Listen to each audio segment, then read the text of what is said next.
폭우가 그렇게 내리더니 또 언제 그랬냐는 듯 다시 더워졌네요. 저는 비가 올 때면 갑자기 울컥해지곤 해요. 매일 밤마다 퇴근해서 이렇게 사연글을 읽는 게 저의 낙이었는데 이번에는 제가 이렇게 사연을 보내는 날도 오네요. 다들 여자분이신 것 같아서 보낼까 말까 고민을 많이 했는데 갑자기 없던 용기가 생겨 한 글자씩 저의 이야기를 적어 보냅니다. 저는 경기도에 사는 40대 아저씨입니다. 제 이야기를 잠깐 드려보자면 저는 10년을 넘게 만난 여자친구가 있었어요. 그 여자친구와 결혼을 약속하고 그렇게 준비를 하던 중에 여자친구가 어느 날 저에게 이별을 고하더라고요. 처음에는 어리둥절해서 물어봤어요. 진이야, 제발 한 번만 만나서 이야기 좀 하자. 어떤 마음이 너를 변하게 만든 거야? 만나기 싫다던 여자친구 집에 매일매일 하루도 빠짐없이 찾아갔더랬죠. 그때마다 거절하던 여자친구가 이번에는 만날 마음이 들었는지 저를 집으로 들어오라고 하네요. 오빠, 그만 서 있고 들어와서 이야기해. 그렇게 저는 한껏 부푼 마음으로 여자친구네 집에 들어가서 이야기를 나눴어요. 오빠, 나 오빠랑 10년 만나면서 행복한 일도 많았지만 슬픈 일도 많았어. 오빠랑 있으면 너무 편해. 근데 정말 편하기만 해. 그래서 결혼을 해도 내가 행복할 것 같지가 않아서 그래. 그럼 내가 더 노력하면 되지. 네가 원하는 사람으로 맞춰보려고 내가 노력할게. 그렇게 1시간을 매달리니 여자친구가 그러네요. 오빠, 나 사실 다른 남자 생겼어. 그 사람이랑 잘해보고 싶어. 미안해. 라고요. 마음을 접어야겠다 싶더라고요. 저는 집에 돌아오면서 한참을 울었습니다. 그때 참 요즘처럼 많은 비가 내리더라고요. 저는 연애를 하는 동안 따뜻한 마음을 주었다고 생각했지만 정작 그 상대는 그 마음이 독, 부담이 되었다고 하네요. 처음에는 머리를 한 대 얻어맞은 것처럼 얼얼함이 지속되었어요. 내가 잘못한 것일까? 상대방이 잘못한 것일까? 내가 너무 사람에게 쉽게 마음을 준 것이 잘못이었을까? 한동안은 내 머릿속을 흔들던 질문들이 어느샌가 차분해지기 시작하네요. 내가 어떻게 할 수 있는 게 아니구나. 라는 문장이 제 머리를 스쳐 지나갈 때 보란듯이 잘 살아내겠다고 생각했어요. 살면서 누군가에게 마음을 주는 일은 참 어렵지만 한번 마음을 주기 시작하면 나도 모르게 자꾸만 더 주고 싶어지는 게 사람 마음인 것처럼 멈출 수 있고 멈추면 좋겠지만 그렇게 되지 못했을 때 이런 결과는 생각하지 못했었던 제 자신에게 스스로 위로와 채찍을 건네기로 했어요. 누구의 잘못도 아니니 더 성장하리라 다짐을 하고 그날부터 열심히 회사도 다니고 여자친구 만나면서 못 만났던 지인들도 만나고요. 그러다 보니 훌쩍 시간이 흘러 어느새 저는 30대 중반이 되어 있었네요. 이따금씩 전 여자친구의 소식이 간간히 들려왔지만 많이 사랑했던지라 잘 살기를 누구보다 바랬지요. 어느 날 친구놈이 전화가 오네요. 야, 잘 지냈냐? 동호야, 오랜만이다. 나야 뭐 그럭저럭 잘 지냈지. 너는 잘 지내? 나도 뭐 그럭저럭이지. 요새 진이 소식 들은 거 있어? 라고 갑자기 물어보네요. 그래서 없다고 하니 전 여자친구가 결혼한다고 친구놈이 조심히 얘기하더라고요. 그 얘기에 울컥도 했지만 애써 괜찮은 척 말했어요. 아, 그랬구나. 잘 됐다. 진이도 이제 결혼해서 잘 살아야지. 하며 친구놈과 나중에 술이나 한잔 하기로 하고 전화를 그렇게 끊었어요. 그리고 나서 얼마나 울어 제꼈는지 아침에 회사에 가서 다들 어제 라면 먹고 잤냐고 물어볼 정도였다니까요. 그렇게 진이 결혼 소식을 듣고 저는 한 번 또 무너졌지만 그래도 이왕 결혼하는 거 잘 살았으면 싶은 마음이 컸어요. 저도 몇 달 뒤에 친구놈이 소개팅을 해준 친구랑 잘 돼서 서로 비슷한 점도 많고 또 너무 친한 친구라 저도 이제는 용기 내서 다른 사람을 만나보기로 했네요. 그 여자친구는 저랑 사귀는 내내 저에게 먼저 밥은 먹었냐, 잠은 잘 잤냐, 정말 잘 챙기는 사람이었어요. 저희 부모님께도 소개를 시켜줄 정도로 진지하게 만난 사이이기도 했거든요. 그렇게 저도 조금씩 제 자리를 찾고 전 여자친구를 잊어가던 찰나에 갑자기 새벽에 정말 익숙한 번호로 전화가 오네요. 한 번도 잊지 않았던 번호, 바로 전 여자친구였어요. 왜 이 시간에 전화를 했을까? 처음에는 받지 말까 하다가도 사람 마음이 왜 이렇게 간사한지 저도 모르게 전화를 받고 있더라고요. 여보세요? 오빠, 나야. 잘 지냈어? 아, 진이구나. 잘 지냈지. 너 결혼했다는 소식은 동호 통해서 들었어. 축하해. 차마 갈 용기는 나지 않아 마음속으로 축하를 했네. 그랬구나.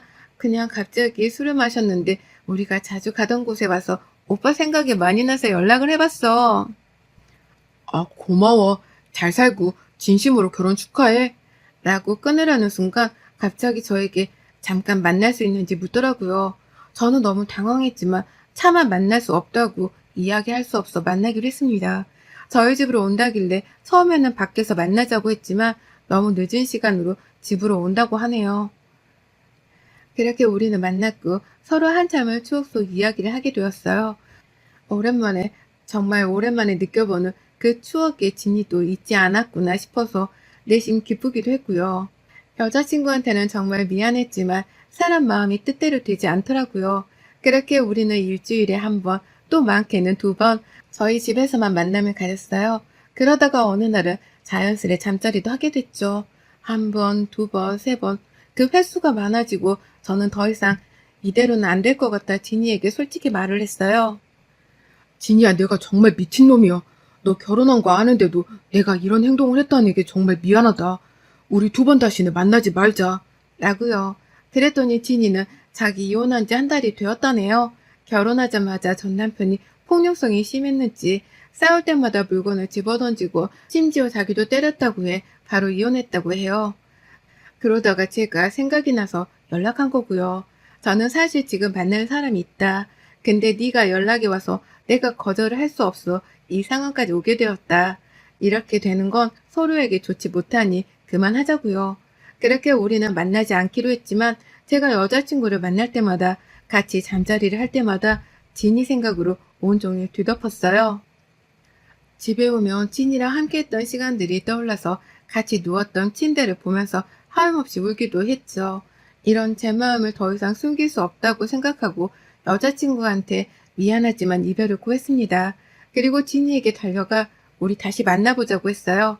진이도 흔쾌히 허락을 했고 우리는 그렇게 평범한 연인처럼 옛날로 돌아가서 사랑을 했죠. 그게 제 착각이었는지도 모르고요. 그렇게 우리는 결혼을 하기로 약속을 했고 부모님이 반대를 많이 하셨지만 제 마음을 꺾을 수 없어 결혼을 허락해 주셨습니다.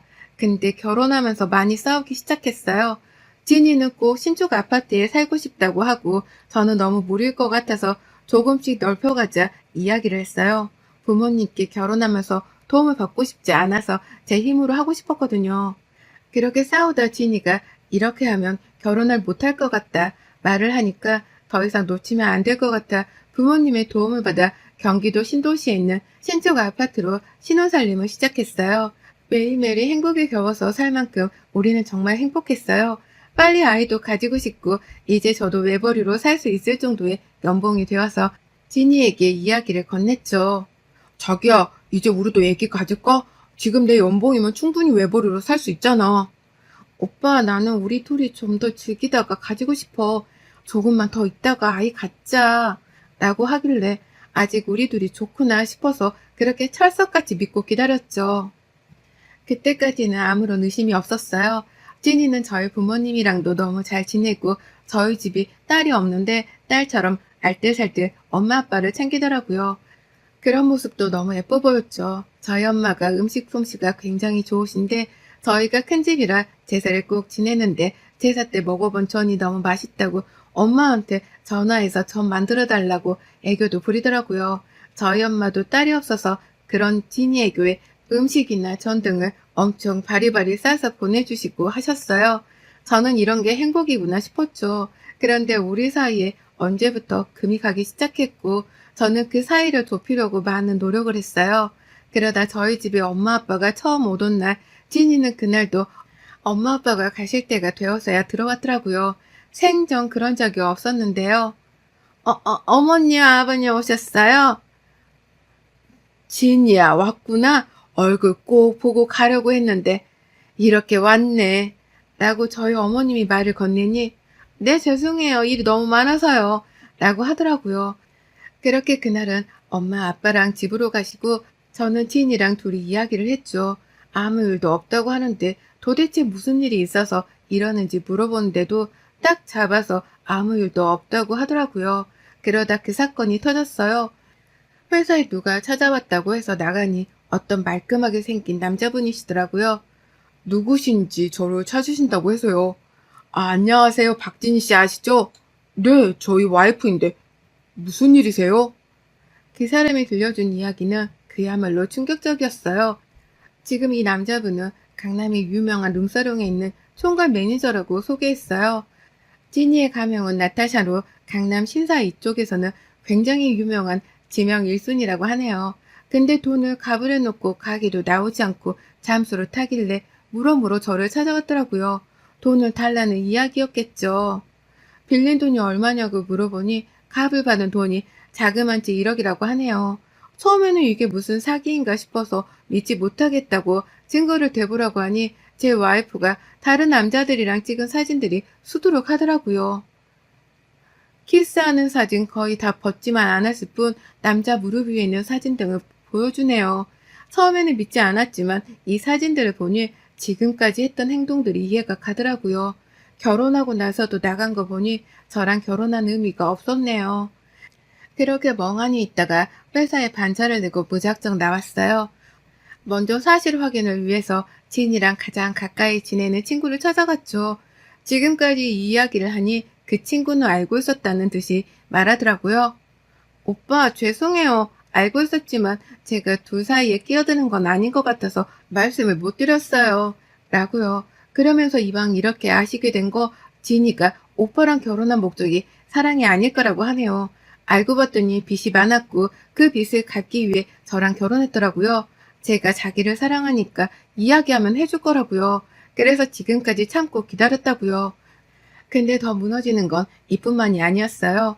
지금까지 저희 부모님께 해온 것들이 다 가식이고 거짓이었더라고요. 저희 엄마가 해주는 음식들이나 전들은 당근마켓에 갔다가 돈 받고 팔았더라고요.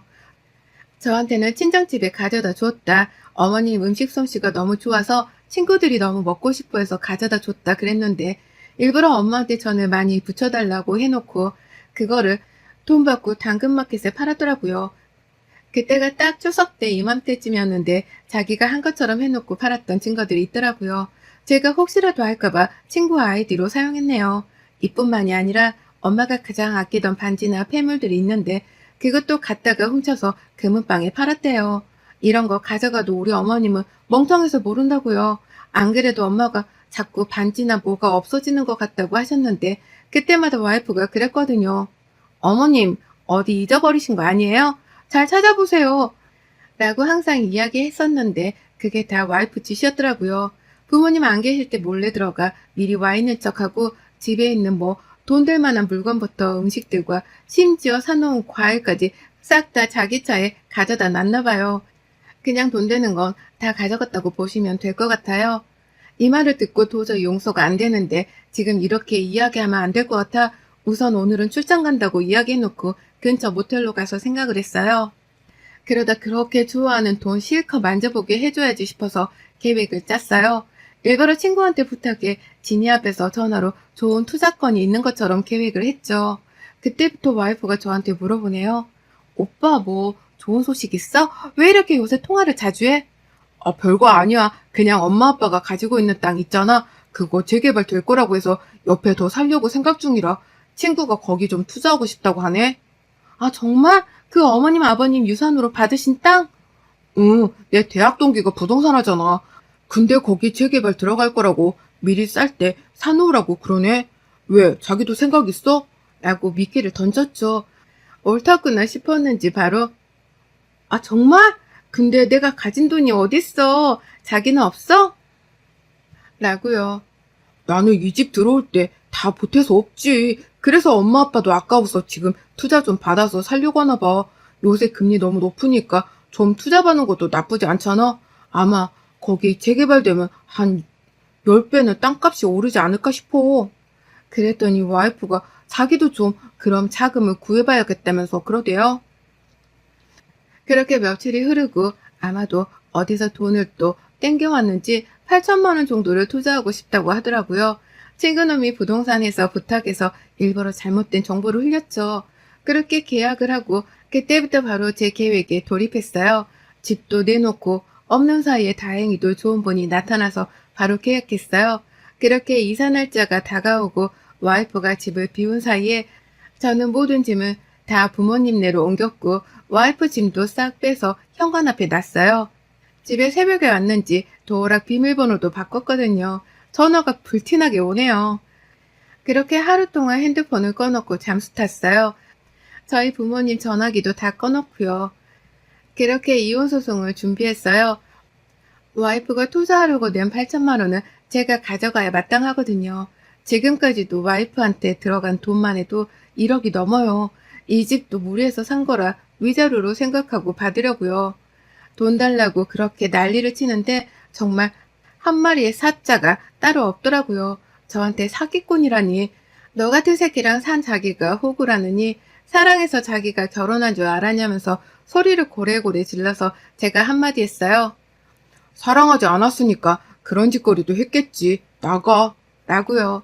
사랑한 사람한테 또 그 부모님한테 어떤 여자가 그러겠습니까?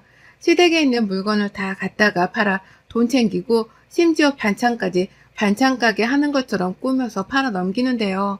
그렇게 죽고 못 살았던 여자와 저는 개 같은 싸움과 함께 이혼 소송 중에 있습니다. 사이다 결말은 아니었지만 이로써 저는 충분히 복수에 성공했다고 생각해요. 돈을 가장 좋아하던 사람이 있기 때문에 그런 사람에게는 돈으로 똑같이 복수해야 한다고요. 그렇게 10년 동안의 사랑도 끝이 났습니다. 지금 현재 상황은 이렇네요. 후기입니다. 여러분도 잘 지내셨나요? 저 40대 아저씨랍니다. 저를 혹여나 잊어먹은 건 아니겠죠? 그 뒤로 많은 분들이 뒷이야기를 궁금해 하시는 것 같아 쓸까 말까 사실 많이 고민했어요.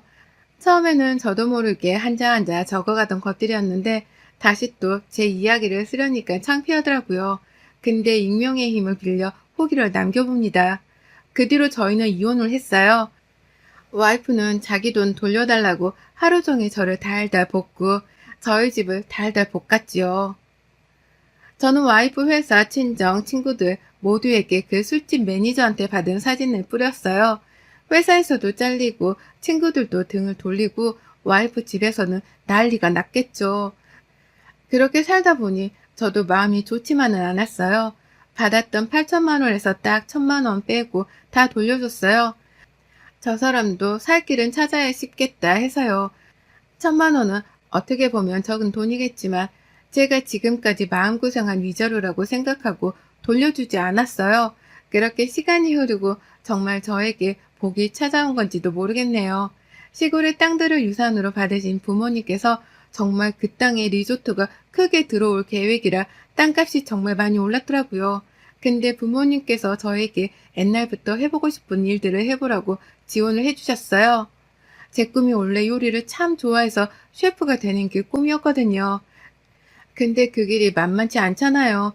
그래서 접고 살았는데 이번 기회가 돼서 그동안 집에서 혼자 갈고 닦았던 실력과 아시는 분이 레스토랑을 크게 해서 거기서 배웠던 것들을 가지고 서울은 아니지만 경기도에 조그만한 땅을 사서 카페인 레스토랑을 오픈하게 되었어요.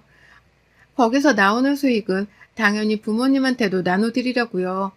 그렇게 바쁘게 지내는데 전 와이프가 저를 찾아왔더라고요. 울며 불며 자기가 정말 잘못했다고 부모님에게도 무릎 꿇고 자기가 빌겠다면서 제발 자기를 받아달라고요. 어디서 돈 냄새를 맡은 것 같아요. 당장 나가달라고 얘기했어요. 저희 엄마 아빠가 와 있는 곳에서도 계속 빌더라고요. 저희 엄마 아빠가 당장 나가라고 끌어낸다고 소리를 고래고래 지르시더라고요. 원래 굉장히 점잖은 분들이신데 너 같은 애랑은 한순간도 말을 섞고 싶지 않다고요. 얼굴조차 역겨워서 보기 싫다고요. 그 뒤로는 간간히 찾아왔는데 그때마다 제가 거절해서 지금은 뭐 지방 가서 사무직으로 일한다고 하더라고요. 들리는 소문에 빚 갚느라 힘들겠죠 뭐. 또 술집 나간다는 말도 있는데 그거는 제가 알 바가 아니니까요. 참 인생이란 게 아이러니하네요. 열심히 살다 보니 제 인생도 꽃이 피지 않을까 싶습니다. 여러분이 기다렸던 후기는 아니었을지 몰라도 저에게는 인생의 가장 큰 사이다 순간이 아니었나 싶어요. 10년 내내 한 여자만 사랑했던 저로서는 마음 한켠이 아리기도 하지만 또 한편으로는 자식 없이 이혼한 게 낫기도 싶었네요. 여러분들은 늘 행복한 일들만 가득하시길 바랍니다. 여러분의 생각은 댓글로 남겨주세요. 오늘도 시청해주셔서 정말 감사합니다.